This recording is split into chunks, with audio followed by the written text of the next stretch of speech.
అందరికీ నమస్కారం. మన చిన్నప్పుడు ఎన్నో కథలు వినుంటాం కదా. వాటిలో కొన్ని కథలుంటాయి, వయసు పెరిగే కొద్దీ వాటి అర్థం ఇంకా బాగా తెలుస్తుంది. ఈరోజు అలాంటి ఒక చాలా సింపుల్ కథలో దాగి ఉన్న ఒక పవర్ఫుల్ మెసేజ్ను మళ్ళీ ఒకసారి గుర్తు చేసుకుందాం. అసలు కథలోకి వెళ్లే ముందు ఒక్కసారి ఈ ప్రశ్న గురించి ఆలోచిద్దాం. బలహీనత అనేది బలంగా ఎలా మారుతుంది? వినడానికి కొంచెం వింతగా ఉంది కదా, కానీ దీనికి సమాధానం ఒక తండ్రి తన కొడుకులకు చెప్పిన ఒక చిన్న కథలో ఉంది. అదేంటో చూద్దాం. సో ఈ కథ మొదలయ్యేది ఒక ముసలి తండ్రి ఇంకా ఎప్పుడూ ఒకరితో ఒకరు గొడవ పడే తన ముగ్గురు కొడుకులతో. వాళ్లకు మాటలతో చెప్పడం కన్నా ఒక పని చేసి చూపించి పాఠం నేర్పాలని ఆయన డిసైడ్ అయ్యాడు. సరే, ఆ తండ్రి ఏం చేశాడంటే తన ముగ్గురు కొడుకులను దగ్గరికి పిలిచాడు. వాళ్ల మధ్య ఐక్యత లేకపోవడం చూసి ఆయనకు విసుగొచ్చింది. కానీ వాళ్లకు క్లాసులు పీకడం లాంటివి ఏం చేయలేదు. సింపుల్గా వాళ్ల ముందు ఒక వస్తువు పెట్టాడు. అదేంటంటే ఒక కట్టెల మోపు. ఆ తర్వాత వాళ్లకొక ఛాలెంజ్ ఇచ్చాడు. సరే, దీన్ని విరవగలరేమో చూడండి అని.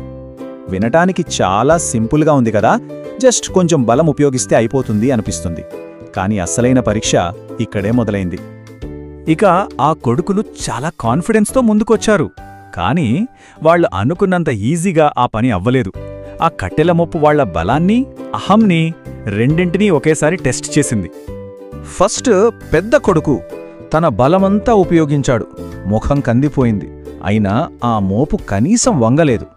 ఆ తర్వాత రెండోవాడు, తర్వాత మూడోవాడు, ఇలా ఒకరి తర్వాతొకరు ఎంత ప్రయత్నించినా ఫలితం మాత్రం మారలేదు.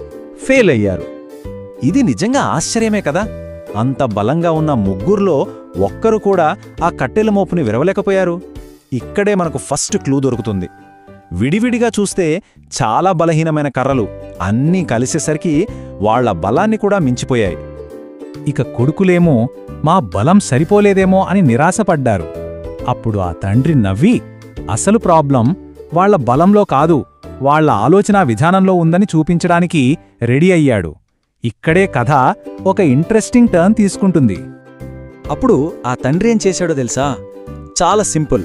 ఆ కట్టెల మోపును కట్టిన తాడును విప్పేశాడు. అంతే.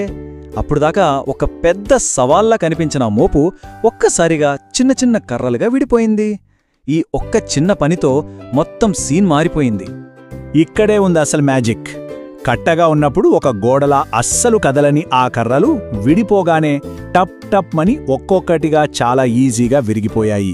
అప్పటిదాకా వాళ్ల బలాన్ని ఎదిరించిన ఆ శక్తి ఇప్పుడు మాయమైపోయింది. ఎంత తేడా కదా. సో ఈ కట్టెల ప్రయోగం కేవలం ఒక బలాన్ని టెస్ట్ చేయడానికి కాదు, దీని వెనుక జీవితానికి సరిపడా ఒక పెద్ద పాఠముంది. ఆ తండ్రి తన కొడుకులకి ఏం చెప్పాలనుకున్నాడో అదే ఐక్యత యొక్క శక్తి. అప్పుడు ఆ తండ్రి వాళ్లతో అన్నాడు, చూశారా, ఒంటరిగా ఉన్నప్పుడు మీరు బలహీనులు. అదే కలిసికట్టుగా ఒక కట్టలా ఉంటే మిమ్మల్ని ఎవరూ విరవలేరు. ఇది కేవలం ఒక వాక్యం కాదు, ఒక కుటుంబానికైనా ఒక దేశానికైనా సరే ఇది ఒక గొప్ప నిజం.